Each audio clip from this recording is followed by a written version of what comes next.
ಅತ್ಯುದ್ರಿಕ್ತವಿದೋಷ ಅತ್ಯುದ್ರಿಕ್ತವಿದೋಷ ಸತ್ಸುಖಮಃ ಸತ್ಸುಖಮಃ ಜ್ಞಾನೈಕತಾನಪ್ರಭಾ ಜ್ಞಾನೈಕತಾನಪ್ರಭಾ ಸರ್ವಪ್ರಾಭವ ಸರ್ವಪ್ರಾಭವ ಶಕ್ತಿಭೋಗಬಲ ಶಕ್ತಿಭೋಗಬಲ ಸತ್ಸಾರಾತ್ಮದಿವ್ಯಾಕೃತಿಂ ಸತ್ಸಾರಾತ್ಮದಿವ್ಯಾಕೃತಿಂ ಸೃಷ್ಟಿಸ್ಥಾನ ಸ್ಥಾನ ನಿರೋಧನಿತ್ಯನಿಯತಿ ನಿತ್ಯನಿಯತಿ ಜ್ಞಾನಪ್ರಕಾಶಾವೃತಿ ಜ್ಞಾನಪ್ರಕಾಶಾವೃತಿ ಧ್ವಾಂತ ಮೋಕ್ಷವಿಮೋಕ್ಷದಂ ಅಂತ ಮೋಕ್ಷಮೋಕ್ಷದಂ ಹರಿಮಜಂ ಹರಿಮಜಂ ನಿತ್ಯಂ ನಿತ್ಯಂ ಸದೋಪಾಸ್ಮಹೇ. ಸೋಪಾಸ್ಮಹೇ. ಸರಿ, ಅಲ್ಲಿ ದಿಕ್ಷು ಯಾನಾತ್ ಯಶೋ ವ್ಯಾಪ್ತಂ ಕೀರ್ತಿ ಪ್ರತ್ಯಕ್ಷತ ಸ್ತುತಿ ಇತಿ ಶಬ್ದ ನಿರ್ಣಯೇ ಅಂತ ಶಬ್ದ ನಿರ್ಣಯವೆಂಬ ಗ್ರಂಥವನ್ನ ಆಚಾರ್ಯರು ಉದಾಹರಿಸಿ ಪುನರುಕ್ತಿಯನ್ನ ಪರಿಹಾರ ಮಾಡಿದ್ದಾರೆ. ಏನ್ ಪುನರುಕ್ತಿ ಬರ್ತದ ಅಂದ್ರ ಕೀರ್ತಿಮಾನ್ ಭವತಿ ಒಂದು, ಯಶಶ್ಚ ಇತ್ಯುಪಾಸೀತ ಯಶಸ್ವಿ ಭವತಿ ಅಂತ ಒಂದು, ಎರಡು ಮಂತ್ರಗಳಲ್ಲಿ ಹಿಂದೆ. ಯಾರು ಮತ್ತೆ ಸಮಾನ ನಾಮಕರಾದ ಇಂದ್ರದೇವರನ್ನ ನೆನೆಯುತ್ತಾ ಆಹುತಿಯನ್ನ ಸ್ವೀಕಾರ ಮಾಡ್ತಾರೋ, ಅದು ಉತ್ತರ ದಿಕ್ಕಿನ ಇದಕ್ಕೆ ಇರುವಂತಹದ್ದು, ದ್ವಾರಪಾಲಕರಾಗಿದ್ದದ್ದು ಅಂತ ನೆನೆಸ್ತಾರೋ ಅವರು ಕೀರ್ತಿ ಉಳ್ಳವರಾಗುತ್ತಾರೆ ಅಂತ. ದಕ್ಷಿಣ ದಿಕ್ಕಿನಲ್ಲಿರುವಂತಹ ಚಂದ್ರ, ಅವರ ಸ್ಮರಣೆಯನ್ನ ಮಾಡ್ತಾ ಆಹುತಿಯನ್ನು ತೆಗೆದುಕೊಳ್ಳುವವರು ಯಶಸ್ವಿಗಳಾಗುತ್ತಾರೆ ಅಂತ. ಹೀಗೆ ಯಶಸ್ವಿ ಮತ್ತು ಕೀರ್ತಿ ಅಂತ ಎರಡೆರಡು ಶಬ್ದಗಳಿದ್ದಾಗ ಲೋಕದಲ್ಲಿ ಕೀರ್ತಿ ಮತ್ತು ಯಶಸ್ಸು ಅಂತನ್ನುವುದು ಪರ್ಯಾಯ ಶಬ್ದಗಳಂತೆ ಭಾಸವಾಗ್ತದೆ. ಅದಕ್ಕೆ ಆಚಾರ್ಯರು ಪುನರುಕ್ತಿ ಬಂತು ಅಂತ ಅನಿಸಿದ್ದಕ್ಕೆ ಪರಿಹಾರ ಮಾಡುತ್ತಾರೆ.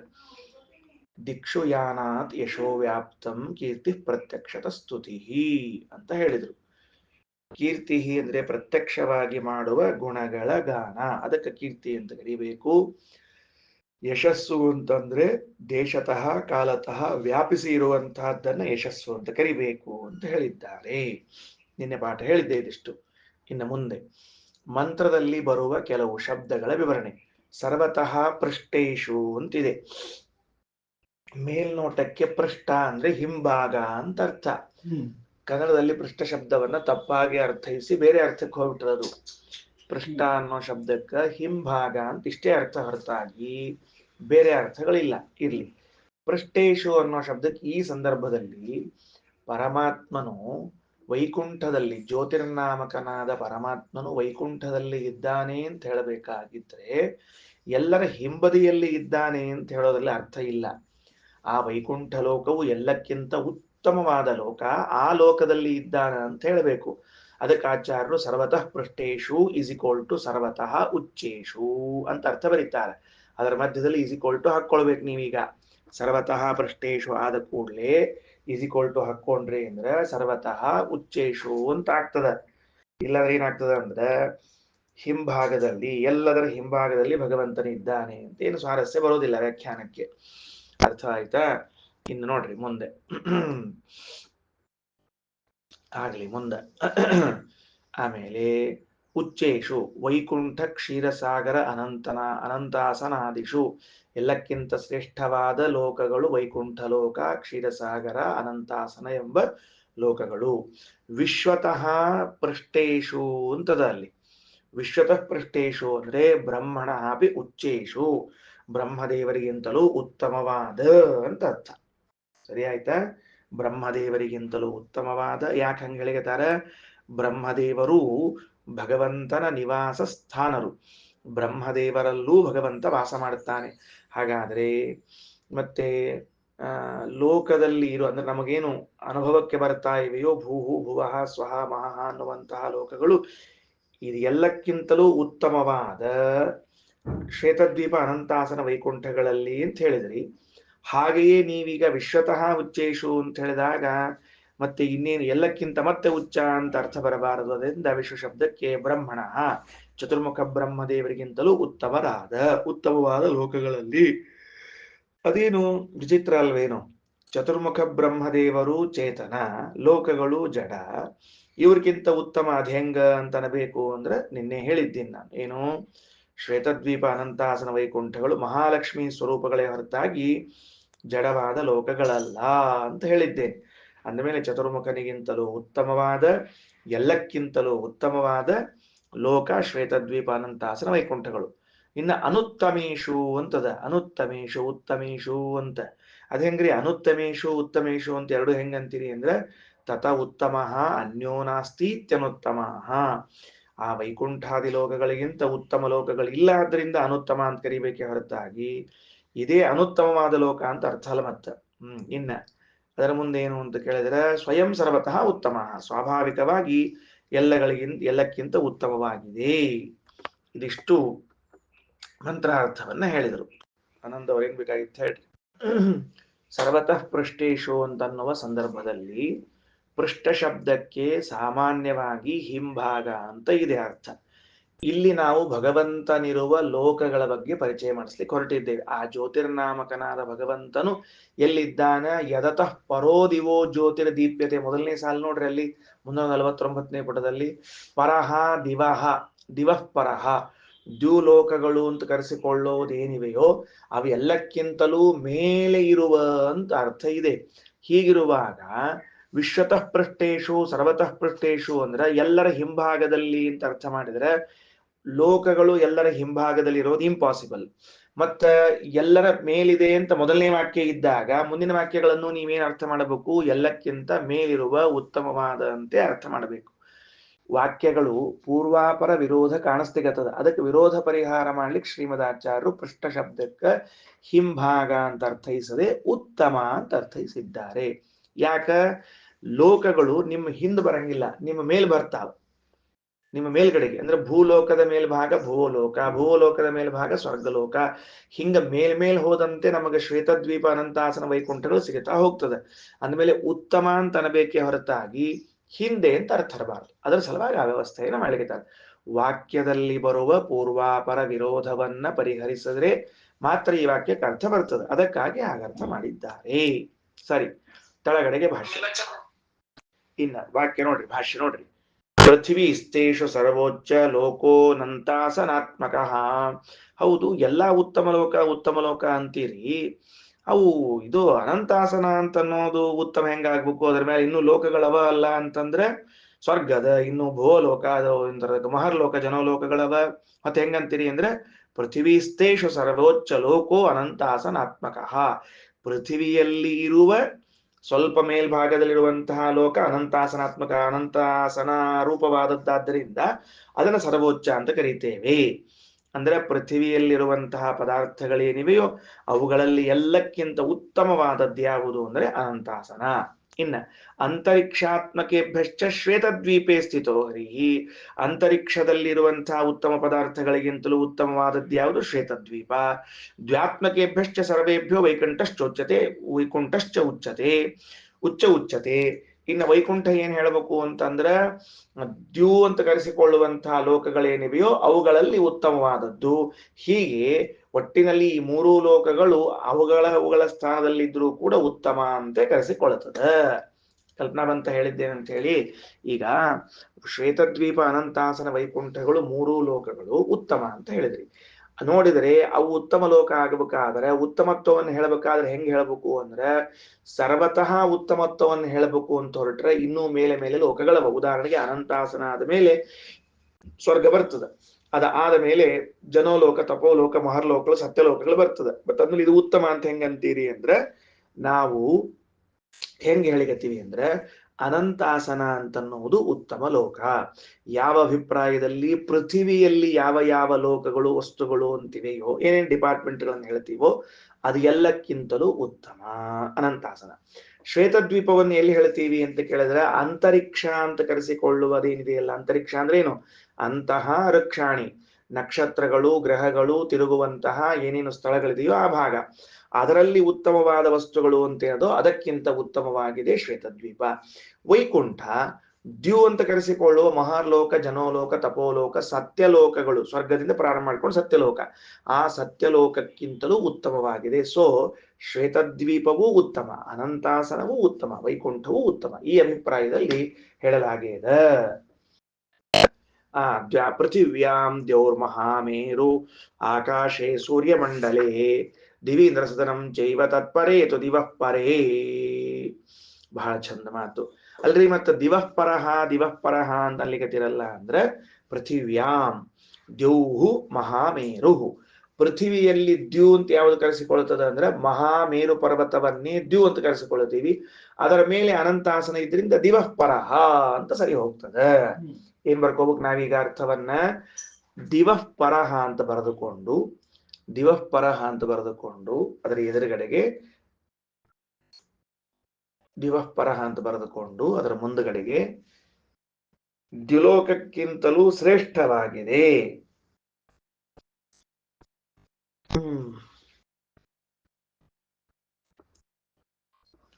ಶ್ವೇತದ್ವೀಪ ಅನಂತಾಸನ ವೈಕುಂಠಗಳು. ಆಯ್ತು. ಈಗೇನ್ ಬರ್ಕೋಬೇಕು ಅಂದ್ರೆ ದಿವಃ ಪರಹ ಅಂತ ಬರ್ಕೊಂಡಿದ್ದೀರಲ್ವಾ? ದಿವಃ ಪರಹ ಅಂತ ಬರ್ಕೊಂಡು ಮುಂದಿನ ಬರ್ಕೊಂಡಿರಿ ದ್ಯುಲೋಕಕ್ಕಿಂತ ಶ್ರೇಷ್ಠವಾಗಿದೆ. ಶ್ವೇತದ್ವೀಪ ಅನಂತಾಸನ ವೈಕುಂಠಗಳು ಎಂದರೆ ಎಂದರೆ ಎಂದರೆ ಪೃಥಿವಿಯಲ್ಲಿರುವ ಮೇರು ಪರ್ವತಕ್ಕೇನೆ ದ್ಯುಲೋಕ ಅಂತ ಹೆಸರು. ಪೃಥ್ವಿಯಲ್ಲಿರುವಂತಹ ದ್ಯುಲೋಕಕ್ಕೇನೆ, ಪೃಥ್ವಿಯಲ್ಲಿರುವಂತಹ ಮೇರು ಪರ್ವತಕ್ಕೇನೆ ದ್ಯುಲೋಕ ಎಂದು ಹೆಸರು. ಈಗ ನೋಡ್ಕೊಳ್ರಿ, ಒಂದ್ ನಿಮಿಷ ನಿಂತ್ಕೊಳ್ರಿ. ಪೃಥ್ವಿಯಲ್ಲಿರುವಂತಹ ಮೇರು ಪರ್ವತವನ್ನೇ ನಾವು ದ್ಯೂ ಅಂತ ವ್ಯವಹಾರ ಮಾಡ್ತೀವಿ ಅಂದ್ರೆ ತ್ರಿಪಾದಸ್ಯಾಮೃತಂ ದಿವಿ ಅಥವಾ ದಿವಃ ಪರಹ ಅಂದಾಗ ದ್ಯುಲೋಕದ ಮೇಲ್ಭಾಗದಲ್ಲಿದೆ. ಅನಂತಾಸನ ಅಂದ್ರೆ ಮೇರು ಪರ್ವತದ ಮೇಲ್ಭಾಗದಲ್ಲಿದೆ ಅಂತ ಇಷ್ಟೇ ಅರ್ಥ ಆಗ್ತದೆ. ಕಲ್ಪನಾವಂತ ಹೇಳಿದ್ದೇನಂತ ಹೇಳಿ, ಮೇರು ಪರ್ವತವನ್ನೇ ನಾವು ಪೃಥ್ವಿಯಲ್ಲಿರುವಂತಹ ದ್ಯೂ ಅಂತ ಕರಿತೀವಿ. ಶ್ರೀನಿವಾಸ ಅರ್ಥ ಆಗ್ತಾ ಇದೆಯಾ? ಪೃಥ್ವಿಯ ಮಧ್ಯಭಾಗದಲ್ಲಿ ಮೇರು ಪರ್ವತ ಅದ. ಆ ಮೇರು ಪರ್ವತವನ್ನೇ ನಾವು ದ್ಯೂ ಅಂತ ಕರೆದ್ವಿ. ದಿವಃ ಪರಹ, ಈ ಅನಂತಾಸನ ಎಲ್ಲದ ಅಂತ ಹೇಳಿದ್ರೆ ದ್ಯುಲೋಕಕ್ಕಿಂತ ಮೇಲದ. ಯಾವುದು? ಪೃಥ್ವಿಯಲ್ಲಿರುವ ಮೇರು ಪರ್ವತವೇ ದ್ಯೂ ಆದ್ರಿಂದ ಅದರ ಮೇಲದ ಅಂತಂದ್ರೆ ಸ್ವಲ್ಪ ಭೂಮಿಯಿಂದ ಮೇಲ್ಭಾಗದಲ್ಲಿ ಬಹುಲಕ್ಷ ಯೋಜನ ಉಚ್ಚಿತವಾದ ಸ್ಥಳದಲ್ಲಿ ಅನಂತಾಸನ ಅದ ಅಂತ ತಿಳ್ಕೊಳ್ರಿ. ಸರಿ ಆಯ್ತಾ? ಈಗ ಒಂದ್ ಕೆಲಸ ಮಾಡ್ಕೊಳ್ರಿ, ಭೂಮಿಯನ್ನು ಬರ್ಕೊಳ್ರಿ. ಎಲ್ಲ ಒಂದಾದ ಡೈಗ್ರಾಮ್ ಬೇರೆ ಹಾಕೊಂಡು ಸ್ವಲ್ಪ ಕನ್ಫ್ಯೂಸ್ ಆಗ್ತದೆ ಅಷ್ಟ, ಹೊತ್ತಾಗಿ ಬೇರೆ ಇಲ್ಲ. ಬರ್ಕೊಳ್ರಿ, ಒಂದು ರೌಂಡ್ ಹಾಕೊಂಡು ಭೂಮಿ ಅಂತ ಬರ್ಕೊಂಡು ಮಧ್ಯದಲ್ಲಿ ಪಾಯಿಂಟ್, ಸೆಂಟರ್ ಪಾಯಿಂಟ್ ಅಲ್ಲಿ ಮೇರು ಪರ್ವತ ಹಾಕೊಳ್ರಿ. ಸರಿ ಹೋಗ್ತದ. ರೌಂಡ್ ಹಾಕೊಂಡು ಮೊದಲು ದೊಡ್ಡ ರೌಂಡ್ ಹಾಕೊಳ್ರಿ. ಅಂದ್ರೆ ದೊಡ್ಡ ರೌಂಡ್ ಹಾಕೊಂಡ್ರೆ ಏನಾಗ್ತದ ಅಂದ್ರೆ ನಿಮಗೆ ಭೂಮಿ ಅಂತ ಕಲ್ಪನಾ ಬರ್ತದೆ.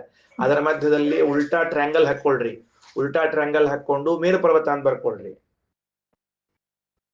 ಅದನ್ನ ಮೇರು ಪರ್ವತ ಅಂತ ಬರ್ಕೊಳ್ರಿ. ಮೇರು ಪರ್ವತ ಅಂತ ಬರ್ಕೊಂಡ್ಮೇಲೆ ಅದ್ರ ಬಾಜುಕ ದ್ಯುಲೋಕ ಅಂತ ಬರ್ಕೊಳ್ರಿ. ಮೇರು ಪರ್ವತದ ಬಾಜುಕ ದ್ಯುಲೋಕ ಅಂತ ಬರ್ಕೊಳ್ರಿ. ಆ ದೊಡ್ಡ ಟ್ರ್ಯಾಂಗಲ್ ಕೆಳಗ ಭೂಮಿ ಅಂತ ಬರ್ಕೊಂಡು ಇಟ್ಕೊಳ್ರಿ. ಕನ್ಫ್ಯೂಸ್ ಮಾಡ್ಕೋಬೇಡ್ರಿ. ದೊಡ್ಡ ಟ್ರ್ಯಾಂಗಲ್ ಭೂಮಿ ಅಂತ ಬರ್ಕೋ ಮರಾಯ, ಮತ್ ಕನ್ಫ್ಯೂಸ್ ಮಾಡ್ಕೋಬೇಡ. ಉಲ್ಟಾ ಕಷ್ಟ. ಶ್ರೀನಿವಾಸ್ ಅರ್ಥ ಆಯ್ತಾ? ಸರಾಫ್ ಅವ್ರ ಅರ್ಥ ಆಯ್ತಾ? ದೊಡ್ಡ ಟ್ರ್ಯಾಂಗಲ್, ದೊಡ್ಡ ಸರ್ಕಲ್ ಇದ್ದದ್ದು ಭೂಮಿ, ಉಲ್ಟಾ ಟ್ರ್ಯಾಂಗಲ್ ಇದ್ದದ್ದು ಮೇರು ಪರ್ವತ. ಆ ಮೇರು ಪರ್ವತಕ್ಕೆ ದಿವಾಹ. ಇದರಿಂದ ಆ ಮೇರು ಪರ್ವತ ಅದಲ್ಲ, ಅಲ್ಲಿ ಅದರ ಬಾಜುಕ್ ಒಂದ್ ಸೈಡ್ಗೆ ಏನ್ ಮಾಡ್ಕೊಳ್ರಿ ಅಂದ್ರೆ ಒಂದು ಆರೋ ಮಾರ್ಕ್ ಹಾಕೊಂಡು ಬಹುಲಕ್ಷ ಯೋಜನ ಉಚ್ಚಿತ ಮಾಡ್ಕೊಂಡು ಬಾಜುಕ ಭೂಮಿಯಲ್ಲಿ, ಅಲ್ಲಿ ಭೂಮಿ ಮೇರು ಪರ್ವತದ ಪಕ್ಕದಲ್ಲಿ ಭೂಮಿಗೆ ಹಚ್ಚಿಸಿ ಕೆಳಗಿನ ಸರ್ಕಲ್ ಇಂದ ಪ್ರಾರಂಭ ಮಾಡಿ ಮೇಲ್ ತನಕ ಒಂದ್ ಎಳಿರಿ ಸರ್ಕಲ್. ಇದು ಯಾರೋ ಮಾರ್ಕ್ ಎಳಿರಿ ಉದ್ದಕ್ಕೆ. ಧ್ವಜ ಏರಿಸ್ಲಿ ಮೇಲೆ. ಎಸ್. ಅಲ್ಲಿ ಏನ್ ಬರ್ಕೋಬೇಕು ಅಂದ್ರೆ ಅನಂತಾಸನ ಅಂತ ಬರ್ಕೋಬೇಕು. ಆ ಯಾರೋ ಮಾರ್ಕ್ ಏನ್ ಬರ್ಕೊಂಡ್ರೆ ಅಲ್ಲಿ ಬಹುಲಕ್ಷ ಯೋಜನ ಅಂತ ಬರ್ಕೊಂಡ್ರೆ ಅಷ್ಟೇ ವಿಷಯ. ಈಗ ಗೊತ್ತಾಗ್ತದೆ ನಿಮ್ಗೇನಂತೇಳಿ. ಆ ಯಾರೋ ಮಾರ್ಕಿಗೆ ಬಹುಲಕ್ಷ ಯೋಜನ. ಕಲ್ಪನಾ ಬಂತ ಹೆಂಗಂತ ಹೇಳಿದ್ದು, ನಿನ್ನೆ ಮೋದಿ ರಾಮ್ ಧ್ವಜ ಏರ್ಸಲ್ಲ, ಹಂಗಿದ್ದಂಗದು. ರಾಮ ಮಂದಿರದಲ್ಲಿ ಅದೇನು ಧರ್ಮಧ್ವಜ ಏರಿಸಿದ್ರು, ಹಂಗಿದ್ದಂಗದು ಅಷ್ಟೇ. ತಟ್ಟೆಯ ಆಕಾರದಲ್ಲಿ ಭೂಮಿ ಇದೆ, ಟ್ರ್ಯಾಂಗಲ್ಲಿನ ಆಕಾರದಲ್ಲಿ, ಉಲ್ಟಾ ಟ್ರ್ಯಾಂಗಲ್ನ ಆಕಾರದಲ್ಲಿ ಮೇರು ಪರ್ವತ ಅದ. ಅದಕ್ಕೆ ನಾವು ದ್ಯುಲೋಕ ಅಂತ ವ್ಯವಹಾರ ಮಾಡ್ತೀವಿ. ಅದರ ಪಕ್ಕದಲ್ಲಿ ಒಂದು ಧ್ವಜವನ್ನ ಏರಿಸಿ ಮೇಲೆ ಇಟ್ಟುಕೊಳ್ರಿ. ಈ ಧ್ವಜದ ಮೇಲ್ಭಾಗದಲ್ಲಿರುವಂತಹದ್ದು ಯಾವುದು? ಅನಂತಾಸನ ಅಂತ ತಿಳಿದುಕೊಳ್ಳ್ರಿ. ಈಗ ಪರ್ಫೆಕ್ಟ್ ಜಾಗ ಅನಂತಾಸನ ಎಲ್ಲದ ಅಂತ ಗೊತ್ತಾಗ್ತದೆ. ಸರಿ ಆಯ್ತಾ? ಎಲ್ಲದ ಅಂತ ತಿಳ್ಕೊಂಡು ಹೇಳಿದ್ದು. ಇದ್ರ ನಡುವೆ ಏನೇನು ಬರ್ತಾವ ಅಂತ ಎಲ್ಲ ಮಹಾಭಾರತ ಶ್ರೀಮದಾಚಾರ್ಯ ಹೇಳ್ತಾರೆ. ಇದ್ರ ದಾಟಿ ಹೋದ್ಮೇಲೆ ಲೋಕಾಲೋಕ ಪರ್ವತಗಳು, ತಮಸ್ಸು ಎಲ್ಲ ಬರ್ಕೋತ ಹೋಗ್ತದ. ದಾಟ್ಕೊಂಡು ಮುಂದೆ ಪರಮಾತ್ಮ ಕೃಷ್ಣ ಅರ್ಜುನನ್ ಕರ್ಕೊಂಡು ಅನಂತಾಸನಕ್ಕೆ ಹೋಗಿದ್ದ ಅಂತದ. ಆ ಬ್ರಾಹ್ಮಣರ ಕೂಸಿನ ಕರ್ಕೊಂಡ್ ಬರ್ಲಿಕ್ಕೆ ಹೋದಾಗ ಇಲ್ಲೇ ಬಂದದ್ದ. ಸರಿ ಆಯ್ತಾ? ಇನ್ನ ಆಕಾಶೇ ಸೂರ್ಯ ಮಂಡಲಂ. ಈಗ ನೋಡ್ರಿ, ಶ್ವೇತದ್ವೀಪ್ ಬರ್ತದೆ. ಆಕಾಶದಲ್ಲಿ ಸೂರ್ಯಮಂಡಲವನ್ನು ದ್ಯು ಅಂತ ಕರಿತೀವಿ. ಬರ್ಕೊಡ್ರಿ, ಮತ್ತೊಂದು ರೌಂಡ್ ಹಾಕೊಳ್ರಿ. ಈಗ ಮತ್ತೊಂದು ರೌಂಡ್ ಹಾಕೊಂಡು ಆಕಾಶ ಅಂತ ಬರ್ಕೊಂಡು ಅಲ್ಲಿ ಆ ಆಕಾಶದ ಒಳಭಾಗದಲ್ಲಿ ಸೂರ್ಯಮಂಡಲ ಹಾಕೊಳ್ರಿ. ಸರಿ ಹೋತಾ? ಸೂರ್ಯಮಂಡಲ, ಆ ಸೂರ್ಯಮಂಡಲದ ಮೇಲೆ ಇದ್ದದ್ದು ಶ್ವೇತದ್ವೀಪ ಅಂತ ಬರ್ಕೊಳ್ರಿ. ಮತ್ತೇನಿಲ್ಲ. ಓಕೆನಾ? ಶ್ವೇತದ್ವೀಪದ ಮೇಲ್ಭಾಗದಲ್ಲಿ ಇದ್ದದ್ದು ಯಾವುದು? ಅಲ್ಲ ಸಾರಿ, ಸೂರ್ಯಮಂಡಲದ ಮೇಲೆ ಒಂದು ಧ್ವಜ ಹೋಗ್ಲಿ, ಮತ್ತೆ ಧರ್ಮಧ್ವಜ ಹೋಗ್ಲಿ. ಸೂರ್ಯಮಂಡಲದ ಮೇಲ್ಭಾಗದಲ್ಲಿ ಒಂದು ಧರ್ಮಧ್ವಜ ಹೋಗಿ ಅಲ್ಲೇನ್ ಬರ್ಕೋಬೇಕು? ಶ್ವೇತದ್ವೀಪ ಅಂತ ಬರ್ಕೋಬೇಕು. ಅಷ್ಟೇ ಕೆಲಸ. ತಿಳಿತಾ? ಬರ್ಕೊಂಡ್ರಲ್ಲ ಈಗ ಶ್ವೇತದ್ವೀಪ ಬರ್ಕೊಂಡಾಯ್ತಾ? Okay, right. ಮುಂದಿಂದು ದಿವಿ ಇಂದ್ರ ಸದನಂ ಚೈವ ತತ್ಪರೇತು ದಿವಃ ಪರೇ. ಸರಿ. ಇನ್ನ ಇದು ಸ್ವರ್ಗ ಯಾವುದು? ಅಕ್ಷರಶಃ ಯಾವುದು ಸ್ವರ್ಗ ಅದಲ್ಲ. ದಿವಿ ದ್ಯುಲೋಕದಲ್ಲಿ ಇಂದ್ರ ಸದನ, ಇಂದ್ರದೇವರ ಮನೆಯನ್ನೇ ದ್ಯು ಅಂತ ಕರೀತಾರೆ. ಅದರ ಮೇಲ್ಭಾಗದಲ್ಲಿ ಇದ್ದದ್ದು ವೈಕುಂಠ, ಅದು ಕೂಡ ದಿವಃ ಪರಹ ಅಂತ ಕರ್ಸ್ಕೋತದ. ಬರ್ಕೊಂಡ್ಬಿಡ್ರಿ. ಇನ್ನೊಂದು ಸ್ವರ್ಗವನ್ನು ಬರ್ಕೊಳ್ರಿ. ಈಗ ಸ್ವರ್ಗ ಒಂದ್ ರೌಂಡ್ ಹಾಕೊಳ್ರಿ. ಮೂರನೇ ಸ್ವರ್ಗ ಹಾಕೊಳ್ರಿ. ಸ್ವರ್ಗ ಹಾಕೊಂಡು ಅದರ ಮೇಲ್ ಧರ್ಮಧ್ವಜ ಹಾಕೊಂಡು ಅಲ್ಲಿ ವೈಕುಂಠ ಅಂತ ಬರ್ಕೊಂಡ್ಬಿಟ್ರೆ ಮುಗಿದೋಗ ಕೆಲಸ ಅಷ್ಟೇ. ವೈಕುಂಠ ಇವು ಅದಕ್ಕ ಅದು ದ್ಯು ಅನ್ನೋ ಸ್ವರ್ಗ ಏನ್ ಬರ್ಕೊಂಡ್ರಲ್ಲ ಅದಕ್ಕೂ ದ್ಯುಲೋಕ ಅಂತ ಬರ್ಕೋಬೇಕು. ಸ್ವರ್ಗದ ಕೆಳಭಾಗ ಸ್ವರ್ಗ ಅಂತ ಬರ್ಕೊಂಡಲ್ಲೂ ಕೂಡ ದ್ಯುಲೋಕ ಅಂತ ಬರ್ಕೊಳ್ರಿ. ಸರಿ ಹೋಯ್ತಾ? ಈಗ ಕಲ್ಪನಾ ಬಂತ? 3 ಲೋಕಗಳು ಹೆಂಗ್ ಹೇಳಿದ್ದೀನಿ ಒಂದ್ಸಲ ನೋಡ್ಕೊಳ್ರಿ. ಏನು ಈ 349ನೇ ಪುಟದಲ್ಲಿ ಏನ್ ಹೇಳಿಕ್ ಹೊರಟಾರ? ಅಥ ಯದತಃ ಪರಹ ದಿವಹ ಜ್ಯೋತಿರ್ ದೀಪ್ಯತೆ. ವಾಕ್ಯ ದ್ಯುಲೋಕದ ಮೇಲ್ಭಾಗದಲ್ಲಿ, ಇಷ್ಟೇ ವಾಕ್ಯಕ್ಕೆ ವ್ಯಾಖ್ಯಾನ ಮಾಡೋಣಂತ. ಈಗ ದ್ಯುಲೋಕದ ಮೇಲ್ಭಾಗದಲ್ಲಿ ಇರುವ ಲೋಕಗಳು ಯಾವ್ದಿದೆಯೋ ಅಲ್ಲಿರುವಂತಹ ಜ್ಯೋತಿರ್ನಾಮಕನಾದ ಪರಮಾತ್ಮನೇ ನಮ್ಮ ಹೃದಯದಲ್ಲಿ ಇದ್ದಾನ. ಇಷ್ಟು ಬೇಕಾಗಿದೆ ನಮಗ. ದಿವಃ ಪರಹ ಅಂತ ಹೇಳಿದಾಗ ಸಾಮಾನ್ಯವಾಗಿ ದ್ಯು ಅನ್ನೋ ಶಬ್ದಕ್ಕ ಸ್ವರ್ಗಲೋಕ ಅಂತ ಅರ್ಥ ಅದ. ಸ್ವರ್ಗಲೋಕದ ಮೇಲ್ಭಾಗದಲ್ಲಿ ಅಂತ ಅರ್ಥೈಸಿದರೆ ಶ್ವೇತದ್ವೀಪ ಅನಂತಾಸನಗಳಲ್ಲಿ ಆ ಅನಂತಾಸನ ಅಂತನ್ನೋದು ಸ್ವರ್ಗದ ಮೇಲ್ಭಾಗದಲ್ಲಿ ಇಲ್ಲ. ಶ್ವೇತದ್ವೀಪ ಇದೆ, ವೈಕುಂಠ ಇದೆ. ಹಾಗಾದ್ರೆ ಇದನ್ನು ಹೊಂದಿಸುವುದು ಹೇಗೆ ಅಂತ ಕೇಳಿದ್ರೆ ಶ್ರೀಮದಾಚಾರ್ಯ ಅಂತಾರೆ, ದ್ಯುಲೋಕ ಅಂದಾಗ ಎಲ್ಲ ಕಡೆಗಳಲ್ಲೂ ಇಂದ್ರನ ಮನೆಯನ್ನೇ ತೆಗೆದುಕೊಳ್ಬೇಕು ಅಂತೇನಿಲ್ಲ. ಪೃಥ್ವಿಯಲ್ಲಿ ಮೇರು ಪರ್ವತಕ್ಕೆ ದ್ಯುಲೋಕ ಅಂತ ಕರೀತಾರ. ಪೃಥ್ವಿಯೊಳಗೆ ಮೇರು ಪರ್ವತ ಅದ, ಅದಕ್ಕೆ ದ್ಯುಲೋಕ ಅಂತ ಕರೀತಾರೆ. ಆಕಾಶದಲ್ಲಿದ್ದ ಸೂರ್ಯಮಂಡಲಕ್ಕೂ ದ್ಯುಲೋಕ ಅಂತ ಕರೀತಾರೆ, ಇಂದ್ರಲೋಕಕ್ಕೂ ದ್ಯುಲೋಕ ಅಂತ ಕರೀತಾರೆ. ಹಾಗಾದರೆ ಪೃಥ್ವಿಯಲ್ಲಿರುವ ಮೇರು ಪರ್ವತದ ಸ್ವಲ್ಪ ಮೇಲ್ಭಾಗದ 1,00,000 ಯೋಜನ ಅದೇನು ಕ್ರಮ ಅದ ಅಷ್ಟರ ಮೇಲ್ಭಾಗದಲ್ಲಿದ್ದ ಅನಂತಾಸನ ಅದು ದಿವಃ ಪರಹ, ದ್ಯುಲೋಕದ ಮೇಲ್ಭಾಗದಲ್ಲಿ. ಇದು ಸೂರ್ಯಮಂಡಲದ ಮೇಲ್ಭಾಗದಲ್ಲಿರುವಂತಹ ಶ್ವೇತದ್ವೀಪ ಏನಿದೆಯೋ, ಸೂರ್ಯಮಂಡಲದ ಮೇಲ್ಭಾಗ ಅಂದ್ರೆ ಅಕ್ಷರಶಃ ಮೇಲ್ಭಾಗ ಅಲ್ಲದು, ಒಂದ್ ಕಡೆಗೆ ಎಷ್ಟೋ ಎತ್ತರದಲ್ಲಿದೆ, ಅದನ್ನು ನಾವೇನ್ ಕರೆದಿದ್ದೇವೆ? ದಿವಃ ಪರಹ ಅಂತ ಕರೀತೇವೆ. ಇನ್ನು ವೈಕುಂಠ ಅಂತನ್ನುವುದು ಸ್ವರ್ಗದ ಮೇಲ್ಭಾಗದಲ್ಲಿ, ಸತ್ಯಲೋಕದ ಮೇಲ್ಭಾಗದಲ್ಲದ, ಅದು ಕೂಡ ದಿವಃ ಪರಹ ಅಂತೆ ಆಗ್ತದ. ಹೀಗಾಗಿ ದಿವಃ ಪರಹ ಅನ್ನುವಂತಹ 3 ಲೋಕಗಳನ್ನು ನಾವು ತಿಳಿದುಕೊಂಡಂತಾಯಿತು. ಸೊ ಶ್ವೇತದ್ವೀಪ ಅನಂತಾಸನ ವೈಕುಂಠಗಳೇನಿವೆಯೋ ಅವು ಹೀಗೆ ಇವೆ ಅಂತ ಅನ್ನೋದೊಂದು ಕ್ರಮ ಮಾಡ್ಕೋಬೇಕು, ಸರಿಯಾಗಿ ತಿಳ್ಕೊಳ್ಬೇಕು. ಈ ಲೋಕಗಳು, ಮೇರು ಪರ್ವತ, ಭೂಮಿಯಲ್ಲಿ ಮೇರು ಪರ್ವತ ಇದೆ, ಇದಕ್ಕೆ ದ್ಯುಲೋಕ ಅಂತ ಕರಿತೀವಿ. ಇದರ ಮೇಲ್ಭಾಗದಲ್ಲಿ ನೀವು ಅನಂತಾಸನದ ಅಂತ ಹೇಳಿಕತ್ತೀವಿ. ನಾವು ಮೇರು ಪರ್ವತ ಕಂಡಿಲ್ಲಪ್ಪ, ನಮಗೀಗ ನಮಗಂತೂ ಕಂಡಿಲ್ಲ. ಅಂದ್ಮೇಲೆ ನಮಗೆ ಕಂಡಿಲ್ಲ ಅಂತಂದ್ಮೇಲೆ ಅದು ಇದೆ ಅನ್ನಬೇಕು ಅಥವಾ ಇದು ಅಲ್ಲ ಅಪ್ರತ್ಯಕ್ಷವಾದ ಲೋಕಗಳು ಅಂತ ಅನ್ನಬೇಕು ಅಂತ ಪ್ರಶ್ನೆ ಬರ್ತದೆ. ಅಪ್ರತ್ಯಕ್ಷವಾದ ಲೋಕಗಳು ಅಂತ, ಅದಕ್ಕೆ ಅಪ್ರತ್ಯಕ್ಷವಾದ ಲೋಕಗಳು ಅಂತ ಅನ್ನೋದಲ್ಲ, ನಮಗೆ ಅಪ್ರತ್ಯಕ್ಷವಾಗಿದೆ ಅಷ್ಟೇ ಹೊರತಾಗಿ ಜ್ಞಾನಿ ಪ್ರತ್ಯಕ್ಷ ಸಿದ್ಧವಾದದ್ದು, ಜ್ಞಾನಿಗಳ ಪ್ರತ್ಯಕ್ಷ ಸಿದ್ಧವಾದದ್ದು. ಆ ಜ್ಞಾನಿಗಳ ಪ್ರತ್ಯಕ್ಷವನ್ನ ಹೇಳಿಕೊಂಡು ನಮಗ ಅಪ್ರತ್ಯಕ್ಷತ್ವವನ್ನು ಹೇಳಿ ಏನ್ ಮಾಡ್ಲಿಕ್ಕೆ ಹೊರಟಿದೆ ಅಂದ್ರೆ, ಸ್ವರ್ಗಾದಿಗಳಂತೆ ಒಟ್ಟಾರೆ ನಮಗೆ ಇವತ್ತು ಕಾಣಿಸೋದೇ ಇಲ್ಲ ಅಂತಲ್ಲ, ನಾವು ಅದನ್ನ ಪ್ರಯತ್ನ ಮಾಡಿದ್ರೆ ಕಾಣಿಸಬಹುದು, ಹುಡುಕಬಹುದು, ಅದೇನು ಸಮಸ್ಯೆ ಇಲ್ಲ. ಜ್ಞಾನಿಗಳಿಗೆ ಮಾತ್ರ ಅದು ಪ್ರತ್ಯಕ್ಷವೇ ಕಾಣಿಸ್ತದೆ, ಏನು ಸಮಸ್ಯೆ ಇಲ್ಲ. ಅದರಿಂದ ಶ್ವೇತದ್ವೀಪ, ಇದು ಮೇರು ಪರ್ವತ ಅಂತ ಅನ್ನೋದು ಭೂಮಿಯ ಕೇಂದ್ರ ಭಾಗವಾಗಿದ್ದು ಮಧ್ಯದಲ್ಲಿ ಇದ್ದು ಜ್ಞಾನಿಗಳಿಗೆ ಪ್ರತ್ಯಕ್ಷವಾಗಿರುವಂತಹದ್ದಾಗಿದೆ. ಅದಕ್ಕೆ ಉದಾಹರಣೆಗೆ ಆಲೂರವರು ಉದಾಹರಣೆಗೆ ಭಗವದ್ಗೀತೆಯಲ್ಲಿ ಹೇಳುವಾಗ ಅರ್ಜುನ ವಿಶ್ವರೂಪವನ್ನ ಕಂಡ ಭಗವಂತನದ್ದು. ಜ್ಞಾನಿ ಪ್ರತ್ಯಕ್ಷ, ಅರ್ಜುನನ ಚಕ್ಷು ಪ್ರತ್ಯಕ್ಷ, ದಿವ್ಯ ಚಕ್ಷುಸಿಗೆ ಏನ್ ಕಾಣಿಸ್ತು ಅಂದ್ರೆ ವಿಶ್ವರೂಪ ಕಾಣಿಸ್ತು.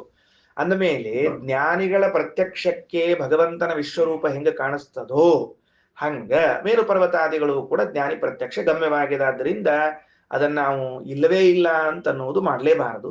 ಅವಶ್ಯ ಅದ ನಮಗಲ್ಲಿ ಇವತ್ತು ಅದು ಹೋಗೋ ಅವಕಾಶಗಳು ಸಾಧನೆಗಳು ಇಲ್ಲದೇ ಇದ್ದುದರಿಂದ ಗಮ್ಯವಾಗಿಲ್ಲ ಅಂತ ಇಷ್ಟು ತಿಳ್ಕೋಬೇಕು. ನನ್ನ ಅಭಿಪ್ರಾಯ ಹಿಂಗದ.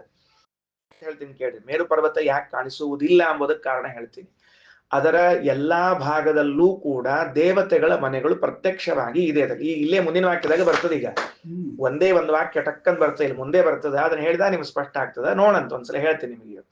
ಪೃಥಿವ್ಯಾಂ ಬ್ರಹ್ಮಣೋ ಮೇರೌ ಜಯಂತಂ ತ್ವಂತರಿಕ್ಷಗಂ ತೃತೀಯಂ ಸತ್ಯಲೋಕೆ ಚ ಸದನಂ ತ್ರಿವಿಧಂ ಸ್ಮೃತಂ. ಪೃಥಿವಿಯಲ್ಲಿ ಬ್ರಹ್ಮದೇವರಿಗೆ ಮೇರು ಪರ್ವತದಲ್ಲಿ ಒಂದು ಮನೆ ಇದೆ, ಅಂತರಿಕ್ಷದಲ್ಲಿ ಒಂದು ಮನೆ ಇದೆ. ಅದಕ್ಕೆ ಜಯಂತ ಅಥವಾ ವೈಜಯಂತ ಅಂತ ಕರೀತಾರೆ. ಮೂರನೇದು ಸತ್ಯಲೋಕದಲ್ಲಿ ಮನೆ ಇದೆ ಅಂತ ಬರಿತಾ ಇದ್ದಾರೆ. ಬ್ರಹ್ಮದೇವರು ತ್ರಿಧಾಮ, ಪರಮಾತ್ಮ ಹೆಂಗ ಶ್ವೇತದ್ವೀಪ ಅನಂತಾಸನ ವೈಕುಂಠ ಉಳ್ಳವನಾಗಿದ್ದಾನೋ, ಚತುರ್ಮುಖನೂ ಕೂಡ ಪೃಥ್ವಿಯಲ್ಲಿ ಮೇರು ಪರ್ವತದಲ್ಲಿ ಒಂದು ಮನೆ ಇದೆ, ಅಂತರಿಕ್ಷದಲ್ಲಿ ವೈಜಯಂತ ಎಂದು ಮನೆ ಇದೆ, ಮೂರನೇದ್ದು ಸತ್ಯಲೋಕ ಅನ್ನುವಂತಹ ಮನೆ ಇದೆ. ಬರ್ಕೊಳ್ರಿ, ಬ್ರಹ್ಮದೇವರ 3 ಮನೆಗಳು ಅಂತ ಬರ್ಕೊಳ್ರಿ. ಆಮೇಲೆ ಹೇಳ್ತೀನಿ. ಬ್ರಹ್ಮದೇವರ 3 ಮನೆಗಳು.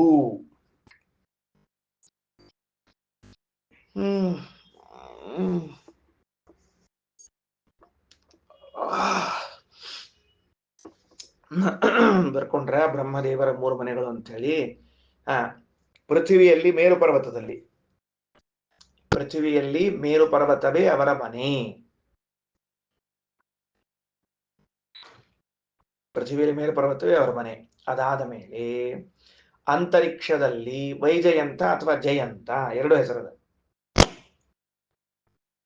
ವೈಜಯಂತ ಅಥವಾ ಜಯಂತ ಅಂತದ.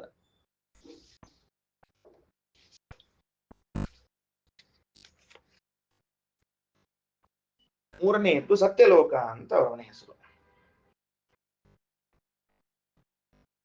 ತಲವಕಾರ ಉಪನಿಷತ್ತಿನಲ್ಲಿ ವ್ಯಾಖ್ಯಾನ ಮಾಡುವಾಗ ಶ್ರೀಮದಾಚಾರ್ಯರು ವೈಜಯಂತೆ ಸಮಾಸೀನಮೇಕಾಂತೆ ಚತುರಾನನಂ ವಿಷ್ಣೋರ್ವಿದುಷಸ್ತತ್ವಂ ಪರ್ಯಪೃಚ್ಛತ್ ಸದಾಶಿವ ಅಂತದ. ವೈಜಯಂತೆ ಸಮಾಸೀನಂ ಅಂತನೋ ಶಬ್ದಕ್ಕೆ ವೇದೇಶ ತೀರ್ಥ ಶ್ರೀಪಾದರು ಏನ್ ವ್ಯಾಖ್ಯಾನ ಮಾಡ್ತಾರ ಅಂತಂದ್ರೆ, ವೈಜಯಂತೋ ನಾಮ ಅಂತರಿಕ್ಷಂ ಬ್ರಹ್ಮ ಸದನಂ. ವೈಜಯಂತ ಅನ್ನೋದು ಅಂತರಿಕ್ಷದಲ್ಲಿರುವಂತಹ ಬ್ರಹ್ಮ ಸದನ ಅಂತ, ಬ್ರಹ್ಮದೇವರ ಮನೆ ಅಂತ ವೇದೇಶ ತೀರ್ಥರು ವ್ಯಾಖ್ಯಾನವನ್ನು ಮಾಡ್ತಾರೆ. ಇಲ್ಲಿ ವೇದೇಶ ತೀರ್ಥರು ಇದಕ್ಕೆ ವ್ಯಾಖ್ಯಾನ ಮಾಡಿದ್ರಿಂದ ಅದಕ್ಕೂ ಕೂಡ ಸ್ಪಷ್ಟವಾಗಿ ವ್ಯಾಖ್ಯಾನವನ್ನು ಹಂಗೆ ಮಾಡ್ಯಾರ. ಕಲ್ಪನಾವಂತ ಹೇಳಿದ್ದೇನಂತ ಹೇಳಿ ಓಕೆ, ವೈಜಯಂತ ಅಂತ ಅಲ್ಲಿ ಶಬ್ದದ, ಜಯಂತ ಅಂತ ಇಲ್ಲದ, ಅದಕ್ಕೆ 2 ಕೂಡ ಹೇಳ್ಬೋದು ನಿಮಗೆ. ಈಗೇನಾಯ್ತು ಅಂದ್ರೆ ಆಲೂರಾಚಾರ್ ಮೇರು ಪರ್ವತ ಅಂತ ಅನ್ನೋದು ಹೆಂಗದ ಅಂದ್ರೆ ಟ್ರ್ಯಾಂಗಲ್ ಉಲ್ಟಾ ಅದ. ಯಾಕೆ ಹಂಗ ಹೇಳ್ತೀರಿ ಅಂದ್ರೆ, ಹಿಮಾಲಯ, ವಿಂಧ್ಯ ಅಥವಾ ಸಹ್ಯಾದ್ರಿ ಅಥವಾ ಮತ್ಯಾವುದೇ ಪರ್ವತಗಳು ಕೂಡ ಟ್ರ್ಯಾಂಗಲಿನ ಆಕಾರದಲ್ಲಿ ಅವ. ಕಾರಣ ಅವುಗಳಲ್ಲಿ ಯಾವ ದೇವತೆಗಳ ಮನೆಗಳನ್ನು ಮಾಡಿಕೊಳ್ಳಿಕ್ ಬರುವುದಿಲ್ಲ. ಮನೆ ಹೆಂಗ್ ಕಟ್ಕೋತೀರಿ ನೀವು? ಅಲ್ಲಿ ಮನೆ ಕಟ್ಕೊಳ್ಳಿಕ್ ಬರೋದಿಲ್ಲ, ಅದನ್ನ ಕಟ್ಲಿಕ್ ಬರೋದಿಲ್ಲ. ಮೇರು ಪರ್ವತವನ್ನ ಮಾತ್ರ ಪರಮಾತ್ಮ ಏನ್ ಮಾಡ್ಯಾರ ಅಂದ್ರೆ ಅದನ್ನ ಟ್ರ್ಯಾಂಗಲ್ ಮಾಡಿಟ್ಟು ಅದಕ್ಕೆ ತೆಳಭಾಗ ಮೇಲ್ಭಾಗ ಆಗಿದೆ. ಈಗ ಚಲೋ ಅಡ್ಡಗಲ್ ಜಾಗ ಬರ್ತದ. ಅದಕ್ಕೆ ಸಪೋರ್ಟ್ ಏನ್ ಮಾಡ್ಯಾನ ಅಂದ್ರೆ 4 ಮತ್ತು ಪರ್ವತಗಳು ನಿಲ್ಸ್ಯಾನ. ಮಂದರ ಪರ್ವತ, ಸುಮೇರು, ಮಹಾಮೇರು, ಹಿಂಗೆಲ್ಲ 4 ಪರ್ವತಗಳು ನಿಲ್ಲಿಸಿದ್ದಾನೆ ಅಲ್ಲಿ. ಆ ಪರ್ವತದ ಮೇಲ್ಭಾಗದಲ್ಲಿ 4 ದಿಕ್ಕಿನಲ್ಲಿ ಎಲ್ಲಾ ದೇವತೆಗಳ ಮನೆ ಅವ. ಈಗ ಉದಾಹರಣೆಗೆ ಇಲ್ಲಿ ಬ್ರಹ್ಮದೇವರ ಮನೆ ಹೇಳಿದ್ವಿ ನಾವೀಗ, ಬ್ರಹ್ಮದೇವರ ಮನೆ ಅದ ಅಂತ. ಯಾಕೆ ಹೇಳಿದೆ ಅಂತಂದ್ರೆ, ಇಷ್ಟು ಪವಿತ್ರವಾದ ದೇವತೆಗಳು ವಾಸ ಮಾಡುವಂತಹ ಪರ್ವತವು ಮನುಷ್ಯ ಮಾತ್ರರಿಗೆ ಗೋಚರವಾದರೆ ಪ್ರಸಂಗ ಏನಾದೀತು ವಿಚಾರ ಮಾಡ್ರಿ. ಪ್ರಸಂಗ ಏನಾದೀತು ವಿಚಾರ ಮಾಡ್ರಿ. ನಾವ್ ಯಾರಾದ್ರೂ ಬಿಡ್ತೀವ ಮೇರು ಪರ್ವತವನ್ನ? ಬಿಡ್ತೀವ? ಅದು ಬೇರೆ ಬಂಗಾರದ ಪರ್ವತ ಅಂತ ಬೇರೆ ಹೇಳ್ಬಿಟ್ಟಾರ. ಬಂಗಾರದ ಪರ್ವತ ಅಂತ ಬೇರೆ ಹೇಳಿ ಮೇರು ಪರ್ವತ ಅಂತ ಹೇಳಿ ನೀವು ಕಾಣಿಸೋ ಅಡ್ರೆಸ್ ಕೊಟ್ಬಿಟ್ರಿ, ಗೂಗಲ್ ಮ್ಯಾಪ್ ಹಾಕ್ಬಿಟ್ರಿ ಅಂತಂದ್ರ ಎಲ್ಲರೂ ಅಲ್ಲೇ ಇರ್ತೀವಿ. ಅಲ್ಲ, ಇದನ್ನ ಯಾಕೆ ಹೇಳಿಕೊಂತೀನಿ ಅಂದ್ರೆ, ಸೂರ್ಯ ಚಂದ್ರರು ನಮ್ಮ ಸಿದ್ಧಾಂತದಂತೆ ಸೂರ್ಯ ಚಂದ್ರರು ಮೇರು ಪರ್ವತಕ್ಕೆ ಪ್ರತಿನಿತ್ಯ ಪ್ರದಕ್ಷಿಣೆ ಹಾಕಬೇಕು. ಅಷ್ಟು ಪ್ರದಕ್ಷಿಣೆ ಹಾಕಿದ್ದಕ್ಕೆ ಏನಾಯಿತು ಅಂತ ಬರೀತಾರೆ ಅಂದ್ರೆ ವ್ಯಾಖ್ಯಾನದಲ್ಲಿ ಇವರು ವಾದರಾಜ ಶ್ರೀಚರಣರು, ಪ್ರದಕ್ಷಿಣೆ ಹಾಕಿದ್ದರಿಂದ ಸೂರ್ಯ ಚಂದ್ರರಿಗೆ ಪುಣ್ಯ ಅತ್ಯಧಿಕವಾಗಿ, ಆ ಪುಣ್ಯ ಹ್ರಾಸ ಮಾಡಿಕೊಳ್ಳಿಕ್ಕೇನೆ ಅವರು ಬೇರೆ ಬೇರೆ ಕರ್ಮಗಳನ್ನ ಮಾಡಬೇಕಾಯಿತು ಅಂತ ಬರೆದಿದ್ದಾರೆ. ಕಲ್ಪನಾ ಬಂತ? ಅಂದ್ರೆ ಸೂರ್ಯ ಉದಾಹರಣೆಗೆ ಸುಗ್ರೀವ, ಆ ಸುಗ್ರೀವನಾಗಿ ಹುಟ್ಟಿ ವಾಲಿ ಹೆಂಡತಿಯಾದ ಶಚೀದೇವಿ ಜೊತೆಗೆ ಸಂಗ ಮಾಡಿ ಸೋತ್ತಮ ಪತ್ನಿ ಪರಿಗ್ರಹ ಮಾಡೋದ್ರಿಂದ ಪುಣ್ಯ ಹ್ರಾಸ ಮಾಡಿಕೊಳ್ಬೇಕಾಯಿತು. ಚಂದ್ರ ಸೋತ್ತಮನಾದ ಬೃಹಸ್ಪತ್ಯಾಚಾರ ಮಡದಿ ಜೊತೆಗೆ ಸಂಗ ಮಾಡಿ ತನ್ನ ಪುಣ್ಯವನ್ನು ಕಳ್ಕೋಬೇಕಾಯ್ತು. ಇದು ಪುಣ್ಯ ಎಲ್ಲಿಂದ ಬಂದಿತ್ತು ಅಂತ ಕೇಳಿದ್ರೆ, ನಿತ್ಯದಲ್ಲಿ ಅಷ್ಟು ದೇವತೆಗಳು, ಅಷ್ಟು ಋಷಿಗಳು, ಅಷ್ಟು ಜ್ಞಾನಿಗಳಿರುವಂತಹ ಮೇರು ಪರ್ವತಕ್ಕೆ ಪ್ರದಕ್ಷಿಣೆ ಹಾಕಿ ಹಾಕಿ ಹಾಕಿ ಬಂದ ಪುಣ್ಯವನ್ನೆಲ್ಲ ಕಳ್ಕೋಬೇಕಾಯಿತು ಅಂತ ಬರೀತಾರೆ. ಅಂದ ಮೇಲೆ ಅಂಥ ದೇವತಾ ವಾಸಸ್ಥಾನದಿಂದ ಕೂಡಿದ ಮೇರು ಪರ್ವತವನ್ನ ನಮ್ಗೆ ಯಾರಿಗೂ ಕಾಣಿಸದೇ ಇದ್ರೆ ಚಲೋ ಅಂತ ನಮ್ಮ ಅಭಿಪ್ರಾಯ ಅದ. ಈಗ ತೇಭ್ಯೋ ಅನಂತಾಸನಾದ್ಯ ಯತ್ಪರೋ ವಿಶ್ವತಃ ಪರೆ, ಅವುಗಳಿಗಿಂತಲೂ ಈ ನೋಡ್ರಿ ವಿಶ್ವತಃ ಪೃಷ್ಟೇಶು ಅಂತ ಅನ್ನೋ ಶಬ್ದಕ್ಕೆ ಬ್ರಹ್ಮದೇವರಿಗಿಂತಲೂ ಶ್ರೇಷ್ಠ ಅಂದ್ರೆ ಬ್ರಹ್ಮದೇವರ ಮನೆಗಿಂತಲೂ ಶ್ರೇಷ್ಠ ಅಂತ ಮತ್ತೆ ಶುರುವಾಯ್ತು ಹೊಸ ಅಂಶ. ಅಂದ್ರೆ ಪೃಥಿವಿಯಲ್ಲಿ ಮೇರು ಪರ್ವತವನ್ನ ದ್ಯುಲೋಕ ಅಂತ ಕರಿತೀವಿ, ಅದಕ್ಕಿಂತ ಮೇಲದಂದ್ರೆ ಮೇರು ಪರ್ವತ ಇದು ಬ್ರಹ್ಮದೇವರ ಮನೆ. ವಿಶ್ವತಃ ಪೃಷ್ಟೇಶು ಬ್ರಹ್ಮದೇವರ ಮನೆಗಿಂತಲೂ ಮೇಲದ. ಆಮೇಲೆ ಅಂತರಿಕ್ಷದಲ್ಲಿ ಜಯಂತ ಅಂತದ, ಅಂತರಿಕ್ಷಕ್ಕಿಂತಲೂ ಅಂತರಿಕ್ಷವನ್ನ ಏನ್ ಕರೆದಿದ್ದೀವಿ ದ್ಯುಲೋಕ ಅಂತ ಕರೆದಿದ್ದೀವಿ, ಅದಕ್ಕಿಂತಲೂ ಮೇಲದ. ಆಮೇಲೆ ಇನ್ನ ಸತ್ಯಲೋಕ ಅಂತ ಅನ್ನೋದೇನದ ಅದು ಬ್ರಹ್ಮದೇವರ ಮನೆ, ಅದಕ್ಕಿಂತಲೂ ಭಗವಂತನ ಮನೆ ಮೇಲದ. ಅದರಿಂದ ವಿಶ್ವತಃ ಪೃಷ್ಟೇಶು ಅಂದ್ರೆ ಬ್ರಹ್ಮದೇವರಿಗಿಂತಲೂ ಉತ್ತಮವಾದದ್ದು, ಬ್ರಹ್ಮದೇವರ ಮನೆಗಳಿಗಿಂತಲೂ ಉತ್ತಮವಾದದ್ದು ಅಂತ ತಿಳಿದುಕೊಳ್ಳ್ರಿ. ತೇಭ್ಯೋ ಅನಂತಾಸನಾಧ್ಯ ಯತ್ಪರೋ ವಿಶ್ವತಃ ಪರೇ ಅಂತ ಹೇಳಿದ್ದಾರೆ. ಸರಿ, ಕಳ್ಳರು ಸೂರ್ಯನ ಅವತಾರಗಳು ಒಂದು ಸುಗ್ರೀವ, ಒಂದು ಕರ್ಣ. ನೋಡ್ರಿ ಎಷ್ಟು ಚಂದವ. ಮೊದಲನೇ ಅವತಾರದಾಗ ಕಂಠ ಚಂದ ಇತ್ತಂತ, ಎರಡನೇ ಅವತಾರದಾಗ ಕಿವಿ ಚಂದ ಇತ್ತಂತ. ಸುಗ್ರೀವ ಕರ್ಣ. ಸುಗ್ರೀವ್ ಗ್ರೀವ ಹೈಗ್ರೀವ್ ಅಂತಿರ್ಲಿ, ಮತ್ತೆ ಹೈಗ್ರೀವ ಸುಗ್ರೀವ, ಸುಗ್ರೀವ ಮತ್ತೆ ಕರ್ಣ ಅಂತ ಹಿಂಗ ವ್ಯವಸ್ಥೆ.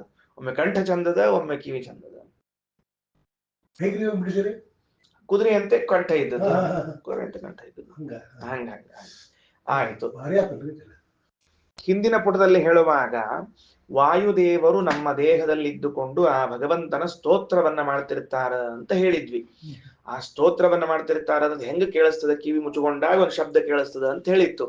ಅಲ್ಲಿ ಹೇಳುವಾಗ ನಿನದಮಿವ ನಧತುರಿವ ಅಗ್ನೇಹೇ ಜ್ವಲತಃ ಉಪಶೃಣೋತಿ ಅಂತದ. ಈ ಮೂರು ಶಬ್ದ ನಿನದ, ನಧತು, ಅಗ್ನಿ ಅಂತ ಶಬ್ದ ಅದ. ಅಂದ್ರೆ ಹೆಂಗ ಕೇಳಿಸ್ತಿರ್ತದ ಅಂತಂದ್ರೆ, ನೀವು ಒಬ್ಬರೇ ಕುತ್ಕೊಂಡು ನಾಯ್ಸ್ ಪೊಲ್ಯೂಷನ್ ಇಲ್ಲದೆ ಇದ್ರೆ ಏಕಾಂತದಲ್ಲಿದ್ದು ಕಿವಿ ಒಳಗೆ ಕೈ ಹಾಕೊಂಡ್ರೆ, ಅಂದ್ರೆ ಯಾಕೆ ನಾಯ್ಸ್ ಪೊಲ್ಯೂಷನ್ ಅಂತ ಅಂದೆ ಅಂದ್ರೆ ನಮ್ಮನ್ನು ಸುರಕ್ಷಿತ ಕೂಡ್ಲಿಕ್ಕೆ ಬಿಡುದಿಲ್ಲ ಯಾರು ಕೂಡ. ಅಷ್ಟು ಪ್ರೇಮ ನಮ್ಮ ಮೇಲೆ. ಯಾವಾಗ್ಲೂ ನಮ್ಮ ಹೆಸರಿನಿಂದ ಶಂಖನಾದ ಮಾಡ್ತಿರ್ತಾರೆ. ಅಂದ್ರೆ ಓಂ ಓಂ ಅನ್ನೋದು ಶಂಖನಾದ ಅರ್ಥ. ಅದಕ್ಕೆ ಹಂಗೇನು ನಮಗದು ಏಕಾಂತ ಸ್ಥಳ ಅಂತ ಸಿಗುವುದಿಲ್ಲ. ಆದ್ದರಿಂದ ನಾವು ಏಕಾಂತ ಕುತ್ಕೊಂಡಾಗ ನಿನದ ಮತ್ತು ನದತು ಅನ್ನುವ ಶಬ್ದಗಳು ಕೇಳಿಸ್ತಾವಂತ. ಅಂದ್ರೆ ಏನು ಅಂದ್ರೆ ಅದಕ್ಕೆ ಶ್ರೀಮದಾಚಾರ್ಯ ಬರೀತಾರ, ನಿನದಹ ಸಮುದ್ರ ಘೋಷ ಸ್ಯಾತ್ ನದತುಹು ಮೇಘ ಸಂಭವ. ಮೂರ್ ರೀತಿಯಿಂದ ಶಬ್ದ ಕೇಳಿಸ್ತದಂತ. ಇದನ್ನ ಬರ್ಕೊಂಡಿಟ್ಕೊಳ್ರಿ. ನಾವು ಕಿವಿಯಲ್ಲಿ ಬೆರಳುಗಳನ್ನು ಇಟ್ಟುಕೊಂಡು, ಅಂದ್ರ ನಾವು ದೇಹದ ಒಳಗಿಂದ ಬರುವ ಶಬ್ದವನ್ನು ಕೇಳಿಸಿಕೊಳ್ಳುವಾಗ ಈ ಮೂರು ರೀತಿಯ ಶಬ್ದಗಳಾಗಿರಬಹುದು.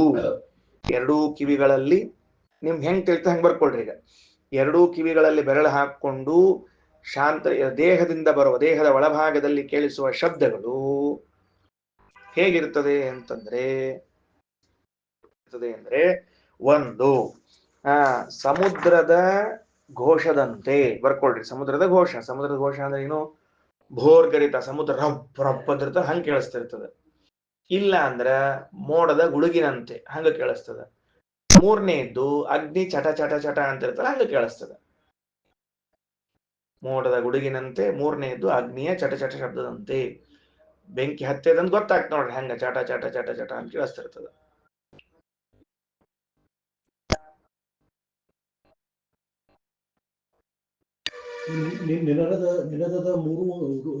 ನಿನದ ನದತು ಅನ್ನೋ ಶಬ್ದಕ್ಕೆ, ನಿನದ ಅನ್ನೋ ಶಬ್ದಕ್ಕ ಸಮುದ್ರ ಘೋಷ, ನದತು ಅನ್ನೋ ಶಬ್ದಕ್ಕ ಮೋಡದ ಘೋಷ, ಅಗ್ನಿ ಅನ್ನೋದು ಅಗ್ನಿ ಗೊತ್ತಾಗ್ತದೆ ಅಷ್ಟೇ.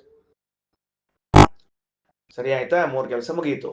ಇನ್ನ ಚಕ್ಷುಷ್ಯಃ, ಚಕ್ಷುಷಿ ಬ್ರಹ್ಮಣ್ಯೇಶಯಾತಿ ಇತ್ಯುಪಾಸಕ. ಅಲ್ಲೇನದ ಅಂದ್ರ ಚಕ್ಷುಷ್ಯಃ ಶ್ರುತೋ ಭವತಿ ಏವ ಏತದಂ ವೇದ ಅಂತ. ಯಾರು ಹಿಂಗ ಭಗವಂತ ನಮ್ಮ ದೇಹದಲ್ಲಿ ಇದ್ದಾನ, ಜ್ಯೋತಿರ್ನಾಮಕನಾದ ಅಂತ ತಿಳ್ಕೋತಾನೋ ಅವನು ಚಕ್ಷುಷ್ಯಃ ಅಂತ ಹೇಳ್ಯಾರ. ಚಕ್ಷುಷ್ಯಃ ಅಂದ್ರೆ ಏನು ಅನ್ನೋ ಶಬ್ದಕ್ಕೆ ಅರ್ಥ ಬರೀತಾರೆ, ಚಕ್ಷುಷಿ ಬ್ರಹ್ಮಣಿ ಏಷ ಯಾತಿ ಉಪಾಸಕ. ಕಣ್ಣಿನಲ್ಲಿದ್ದ ಭಗವಂತನ ಕಡೆಗೆ ಹೋಗ್ತಾನಾದ್ರಿಂದ ಅವನಿಗೆ ಚಕ್ಷುಷಿ ಅಂತ ಕರೆದಿದ್ದಾರ. ಇತಿ ಚ. ಇಲ್ಲಿಗೆ ಆ ವೇದ ಮಂತ್ರದ ವ್ಯಾಖ್ಯಾನ ಮುಗೀತು. ದೇಹದಲ್ಲಿ ಇರುವ ಪ್ರಾಣದೇವರು ಜ್ಯೋತಿರ್ನಾಮಕ ಭಗವಂತನ ಸ್ತೋತ್ರವನ್ನ ಮಾಡುತ್ತಿದ್ದಾರೆ. ಆ ಸ್ತೋತ್ರ ಅವರು ಮಾಡ್ತಾ ಇರೋದು ನಮಗೆ ಪ್ರತ್ಯಕ್ಷ ಕೇಳಿಸ್ತದ. ಯಾವ ರೂಪದಲ್ಲಿ ಕೇಳಿಸ್ತದ ಅಂದ್ರೆ ಒಂದಾ ಸಮುದ್ರದ ಭೋರ್ಗರೆತ, ಇಲ್ಲ ಮೋಡದ ಗುಡುಗು, ಇಲ್ಲ ಬೆಂಕಿಯ ಚಟ ಚಟ ಶಬ್ದಗಳಂತೆ ಕೇಳಿಸ್ತದ. ಇದು ಹಂಸ ಮಂತ್ರದ ಜಪದ ವಿಚಾರ ಅಲ್ಲ. Okay, tata bye bye. ಮುಂದ ಸರ್ವಂ ಖಲ್ವಿದಂ ಬ್ರಹ್ಮ, ಮುಂದಿನ ಮಂತ್ರ ನೋಡ್ಕೊಳ್ರಿ. ಶುರು ಮಾಡ್ತೀನಿ, ನಿಲ್ಲಿಸ್ತೀನಿ, ಉಳಿದದನ್ನ ನೋಡೋಣ. ಈಗ ಈ ಮಂತ್ರ ಬಹಳ ವಿಚಿತ್ರದ ಇದು. ಯಾಕಂದ್ರ ಇದು ಅದ್ವೈತ ದರ್ಶನಕ್ಕೆ ಅನುಕೂಲವಾಗುವ ಮಂತ್ರ ಇದೆ. ಸರ್ವಂ ಖಲ್ವಿದಂ ಬ್ರಹ್ಮ, ಎಲ್ಲವೂ ಬ್ರಹ್ಮ ಅಂತ ಹೇಳ್ಬಿಡ್ತು ಮಂತ್ರ ಇದು. ಸರ್ವಂ ಖಲು ಇದಂ ಬ್ರಹ್ಮ, ಇದೆಲ್ಲ ಬ್ರಹ್ಮ ನೋಡ್ರಪ್ಪ. ಬಟ್ ಏನೇನದ ಒಟ್ಟು ಬ್ರಹ್ಮನೇ. ಅಂದ್ರೆ ಎಲ್ಲದಕ್ಕೂ ಅಭೇದ ಹೇಳಲಿಕ್ಕೆ ಹೊರಟದೇನೋ ಛಾಂದೋಗ್ಯ ಅಂತ ಅನಿಸ್ತದ ನೋಡಿದ್ರೆ. ಕಾಣಿಸ್ತಿಲ್ಲೋ ಏನಂತ ವಿಷಯ ಮಂತ್ರ ಗೊತ್ತಾತಲ್ಲ. ಸರ್ವಂ ಖಲು ಇದಂ, ಇದಂ ಸರ್ವಂ, ಇದೆಲ್ಲ ಏನದಲ್ಲ, ಇದು ಬ್ರಹ್ಮ ಒಂದು. ಎರಡನೆಯದ್ದು ತಜ್ಜಲಾನೀತಿ ಶಾಂತ ಉಪಾಸೀತ. ಅಷ್ಟೇ ಅಲ್ಲ, ತಜ್ಜಲಾನಿ ಭಗವಂತೇನಿದ್ದಾನಂದ್ರ ಅವ ಜಲಾನಿ ಇದ್ದಾನಂತ. ಜಲಾನಿ ಯಾಕೆ ಬಂದವ ಅಂತಂದ್ರೆ ಸಿಂಪಲ್. ತಜ್ಜಲಾನಿ ಇತ್ಯುಪಾಸೀತ, ಯಾರು ಸರ್ವಂ ಖಲ್ವಿದಂ ಬ್ರಹ್ಮ ಆಗ್ಯಾನೋ ಅವ ಜಲಾನಿ ಆಗ್ಯಾನ. ಜಲಾನಿ ಆಗ್ಯಾನ ಜಲೇ ಅನತಿ, ಕ್ಷೀರ ಸಮುದ್ರದ ಮಧ್ಯದಲ್ಲಿ, ಪ್ರಳಯದ ಮಧ್ಯದಲ್ಲಿ ಇರ್ತಾನಾದ್ರಿಂದ ಜಲಾನಿ ಇತ್ಯುಪಾಸೀತ. ಶಾಂತ, ಗೊತ್ತಾಯ್ತಾ? ಜಲದ ಮಧ್ಯದಲ್ಲಿ ಇದ್ದಾನ. ಜಲಾನಿ ಅಂದ್ರೆ ಜಲದ ಮಧ್ಯದಲ್ಲಿ ಇರ್ತಾನ ಅಂತ ತಿಳಿದುಕೊಂಡು ಉಪಾಸನ ಮಾಡ್ರಿ. ಅಂದ್ರ ಪ್ರಳಯ ಕಾಲದಲ್ಲಿ ಚಿತ್ ಪ್ರಕೃತ್ಯಾತ್ಮಕವಾದ ಜಲ ಏನಿದೆಯೋ ಅದರ ಮಧ್ಯದಲ್ಲಿ ಇದ್ದಾನ ಪರಮಾತ್ಮ ಅಂತ ತಿಳಿದುಕೊಳ್ಳ್ರಿ. ಖಲು ಅಥ ಖಲು ಕ್ರತುಮಯ ಪುರುಷ ಯಥಾ ಕ್ರತು ಅಸ್ಮಿನ್ ಲೋಕೆ ಪುರುಷೋ ಭವತಿ ತಥೇತ ಪ್ರೇತ್ಯ ಭವತಿ ಸ ಕ್ರತುಂ ಕುರ್ವೀತ. ವಿಚಿತ್ರವಾದ ಮಾತು ಹೇಳ್ತಾರೆ. ಏನು ಅಂದ್ರೆ ಭಗವಂತ ಜ್ಞಾನಕ್ಕೆ ವಶನಾಗ್ತಾನಂತೆ. ಭಗವಂತ ಜ್ಞಾನಕ್ಕೆ ವಶನಾಗ್ತಾನೆ. ಸ್ವಲ್ಪ ಶಾಸ್ತ್ರೀಯ ವಿಚಾರ ಶುರು ಆಗ್ಲಿಕ್ಕತ್ತದ, ಲಕ್ಷ್ಯ ಕೊಟ್ಟು ಈ ಕಡೆ ಕೇಳ್ಕೊಂಡ್ರಿ ಅಂದ್ರೆ ಚಲೋ ಆಗ್ತದೆ. ಅಂದ್ರೆ ಪಾಠ ಮುಗಿಸ್ಲಿಕ್ಕೆ ತಿಳ್ಕೊಂಡು ಇಷ್ಟು ಹೇಳಿದ್ರೆ ಅಷ್ಟ, ಬೇರೆ ಇಲ್ಲ.